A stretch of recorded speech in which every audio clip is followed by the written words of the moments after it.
I used to snort cocaine off of toilet seats.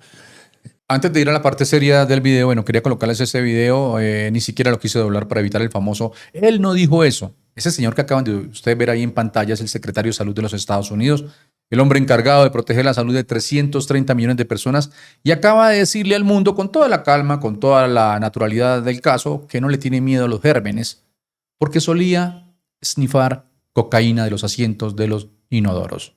No es un chiste, no es una parodia. Ese fue Robert F. K. Jr., hoy en el 2026, secretario de Salud en funciones. Donald Trump lo puso ahí, lo eligió a él, lo defendió a él, peleó por él para que estuviera ahí. Amigos, esto es algo histórico. Nunca en la historia de Estados Unidos el encargado de la salud pública había presumido de sus adicciones como si fueran una hoja de vida. Ok, vamos con otro tema. Miren lo que publicó esta mañana el presidente de los Estados Unidos, Donald Trump. Bueno, primero, como siempre, pues culpa a los medios de comunicación, a las fake news, y luego dice que están despejando el estrecho de Hormuz como un favor al mundo. Menciona a China, a Japón, a Corea del Sur, a Francia, a Alemania. Y termina, agárrense con esto, diciendo: alabado sea Alá. Sí, escucharon bien, alabado sea Alá. El mismo hombre que construyó su carrera política demonizando al Islam, el mismo que prohibió la entrada de ciudadanos de países musulmanes, hoy termina un comunicado oficial con alabado sea Alá. Pero esperen, porque eso no es ni siquiera lo más importante de ese mensaje. Lo más importante son las contradicciones. En el mismo mensaje, sí, Donald Trump dice dos cosas que no pueden ser ciertas al mismo tiempo. Dice que barcos vacíos de todo el mundo están navegando hacia Estados Unidos a cargar petróleo, y dice que el estrecho de Hormuz se está despejando para beneficio de todo el mundo. A ver, ustedes me lo dicen ahí en los comentarios si es que yo estoy equivocado. Si Irán está destruido, si su marina ya no existe, si su fuerza aérea desapareció, si el estrecho está libre, ¿por qué los barcos van a Estados Unidos a buscar petróleo? ¿Quién controlaba ese petróleo antes? ¿Y quién lo va a controlar ahora? Eso no es una victoria, amigos. Eso es un problema que acaba de empezar disfrazado de victoria. Miren, Donald Trump siempre está fuera de lugar, confiando en su poder militar, y lo cierto es que algunas batallas pues no se libran con lo militar, sino con la diplomacia. Debajo de ese post había un comentario que me impactó y que me dejó pensando. No viene de un demócrata, no viene de un crítico de Donald Trump, viene de un republicano, y este señor, que se identifica claramente con la corriente de America First, con el movimiento original de Donald Trump, dice algo que hay que leer despacio. Vamos a perder las elecciones de medio término, no por América primero. Escuchar a América primero habría evitado esto, antes que haber escuchado a Israel primero. Y por si quedaba alguna duda de las contradicciones, bueno, atención a esto. Esta mañana, el mismo día que Donald Trump publicó ese mensaje triunfal, el New York Times reportó algo que lo destruye completamente.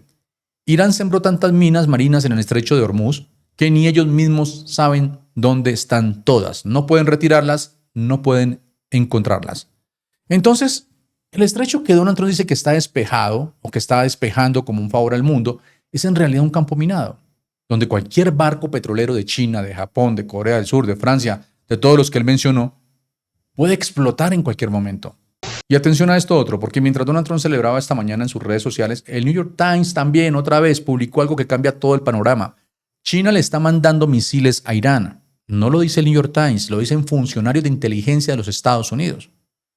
¿Qué dicen ellos? Dicen que China podría haber enviado o está a punto de enviar misiles a Irán, no cualquier tipo de misiles portátiles, de los que se cargan ahí en el hombro, los que se pueden derribar helicópteros y aviones que vuelan a baja altura.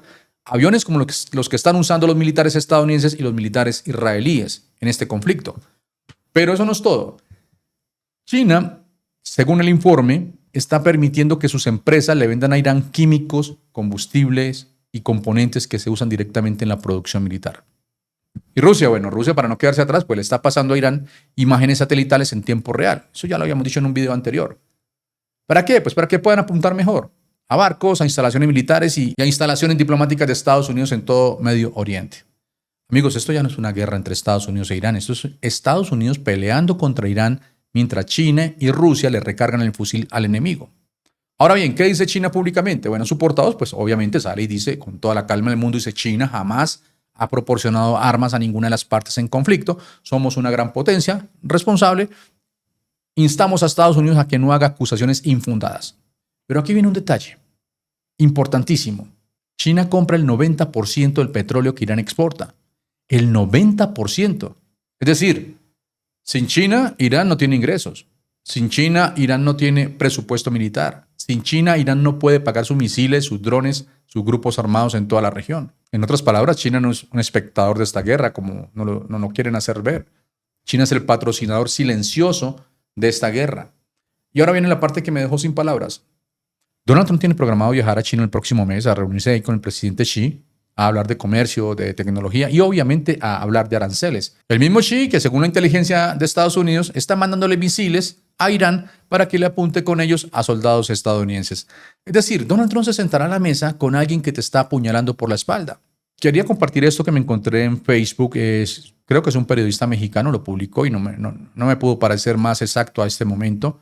Dice, si Estados Unidos viera lo que Estados Unidos le hace a Estados Unidos ya se habría invadido a sí mismo para liberar a Estados Unidos de lo que Estados Unidos le está haciendo a Estados Unidos. Y yo remato con esto.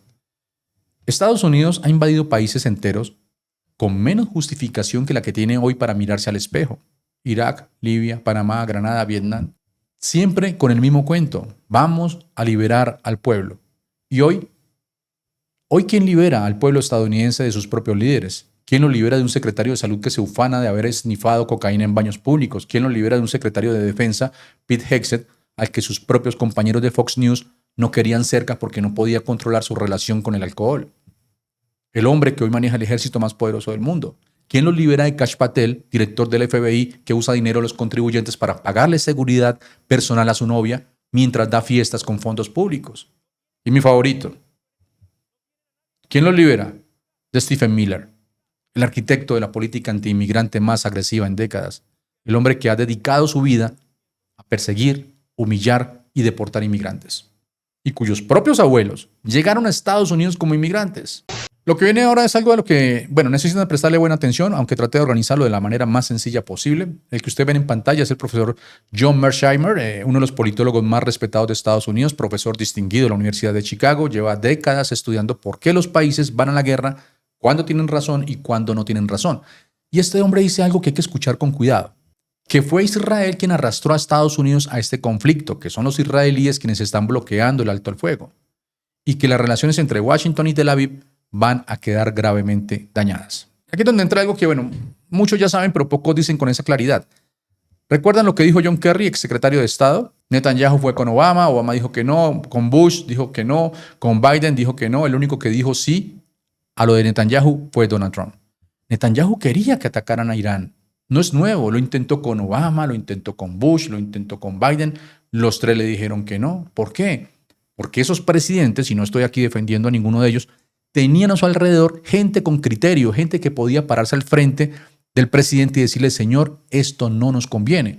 Ahora, dicen que Donald Trump sí se reunió con su gabinete antes de tomar la decisión de iniciar la guerra con Irán, que hubo debate, que escuchó posiciones, pero al final se dio. Y uno tiene que preguntarse, ¿qué tipo de debate puede haber en un gabinete donde el secretario de Defensa debe su cargo a la lealtad ciega, donde el director del FBI fue puesto ahí para proteger al jefe, donde el secretario de Salud presume sus vicios como si fueran méritos? Un gabinete de aduladores no es un gabinete, es un espejo. Cuando te rodeas de gente que solamente te dice que sí, el primero que te convence gana. Y esta vez el que llegó primero fue Benjamin Netanyahu. Miren, el profesor Mearsheimer es brillante, obviamente no lo voy a desmentir, sería un insulto, pero hay cosas que desde la academia pues se ven diferente que de la propia realidad. Y hay analistas que señalan que en su análisis se quedaron algunas piezas importantes sobre la mesa. Vamos por partes, en lenguaje así normal, sin jerga universitaria. Primero hablemos del petróleo. Medio Oriente no es solamente un conflicto religioso o territorial. Medio Oriente es el grifo del petróleo mundial. Cuando hay guerra en esa región, ese grifo se mueve.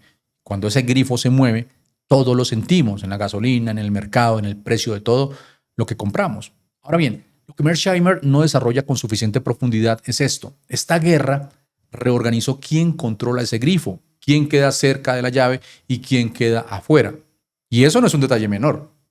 Eso es poder real del que mueve economías enteras. Segundo, los vecinos de Irán ya eligieron bando. Miren, durante décadas los países del Golfo Arabia Saudita, los Emiratos, Bahrein, jugaron un juego ambiguo, públicamente criticaban a Israel, privadamente negociaban con él. Eso se acabó. Hoy esos países se alinean abiertamente con Israel, sin disculpas, sin doble discurso. ¿Por qué? Porque todos tienen el mismo enemigo, Irán. Y si Irán queda debilitado después de esto, ellos ganan terreno, ganan influencia y ganan seguridad. Eso cambia el mapa completo de Medio Oriente de una manera que Mearsheimer pues, no termina de pesar ahí en su análisis. Pero antes de seguir con el otro punto, hay una pregunta básica que hay que hacerse acá y que hay que responder, porque si no, pues todo lo demás no tiene sentido. ¿Por qué todos le tienen miedo a Irán? ¿Qué hizo Irán para convertirse en el malo de la película en Medio Oriente? Bueno, primero Irán quiere ser el jefe y lo dice en voz alta, no es un secreto, no es una teoría. El régimen iraní tiene una ambición declarada, liderar el mundo musulmán y borrar a Israel del mapa. Eso no se lo dice en el oído a nadie, lo proclama, lo pone en carteles, lo grita en sus calles y a sus vecinos árabes, que tampoco son santos, eso les cae como una patada en el estómago. Porque nadie quiere un vecino que anda diciéndole a todo el barrio que él es el que manda. Segundo, Irán no pelea sus propias guerras, paga para que otros las peleen.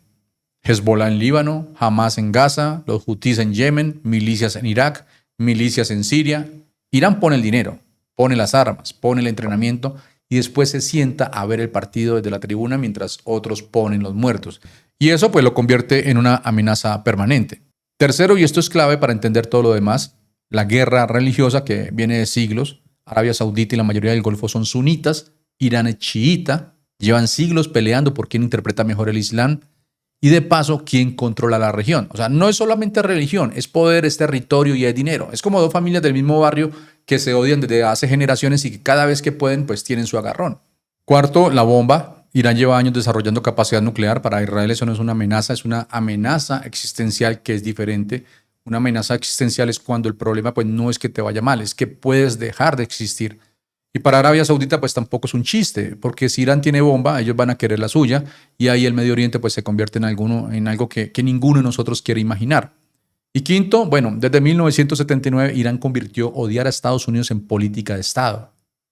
Cuando la Revolución Islámica tomó la embajada americana en Teherán y tuvo a diplomáticos estadounidenses como rehenes por 444 días, Irán le declaró la guerra a Washington, no con ejércitos, con símbolos, con retórica, con acciones. Y desde ese día cualquier país que sea aliado de Estados Unidos automáticamente tiene un problema con Irán. Entonces ahora sí entienden por qué Arabia Saudita, los Emiratos, Bahrein, pues ya no se esconden, ya no juegan al doble discurso, todos tienen el mismo enemigo. Cuando tienes el mismo enemigo, pues terminas en el mismo bando. Pero para terminar hay una pregunta que nadie está haciendo en voz alta. ¿Quién llena ese vacío? Si Irán desaparece, porque la naturaleza y la geopolítica aborrecen el vacío.